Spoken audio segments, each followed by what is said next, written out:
Делегација од општина Дуги Рат од Хрватска, предводена од градоначалникот Јерко Роглик, деновиве во посета на својата збратимена општина Новаци. Целта на посетата е запознавање на представниците со сите потребни информации околу општина Новаци, како и продлабочување на соработката, размена на знаења и искуства и слично. Ние сме веќе 2 години во контакт со нив, збратимени сме пред 2 години и очекувам понатамошна соработка со нив. Ова е општина од Хрватска, Дуги Рат, тоа е некаде под Сплит, 20 километри, и се надеваме за понатамошна соработка со нив во смисла околу, знаете, тие се членови на Европска унија, во смисла околу тие фондови, грантови, очекуваме помош интелектуална. За сада се сурадња своди на то. За сега соработката се однесува на меѓусебните посети, а општина Новаци планирано е да не посети на 19 март идната година, кога го славиме денот на градот.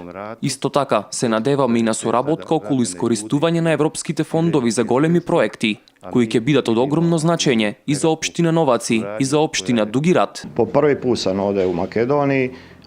За прв пат сум во Македонија и сум воодушевен од приемот. Се надевам дека и вие ќе бидете одлично угостени и ќе имате што да видите и кај нас.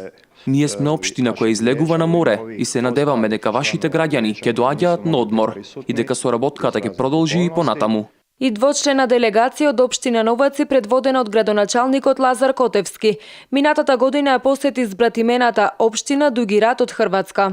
Јас бев од делегацијата која што беше пред скоро една година во посета на Дуги Рат и бевме пријатно изненадени, односно бевме топло примени од нашите пријатели од побратимената општина. Општина Новаци и Дуги Рат се збратимени од ноември 2013 година и од тогаш до денес редовно комуницираат и соработуваат. При последната посета на делегацијата од Новаци во Дуги Рат, градоначалникот Котевски на својот колега му врачи благодарница за неговата донација од 4500 евра за санација на поплавите кои минатата година ја зафатија општина Новаци, а воедно го назначи и за почесен граѓанин на општината.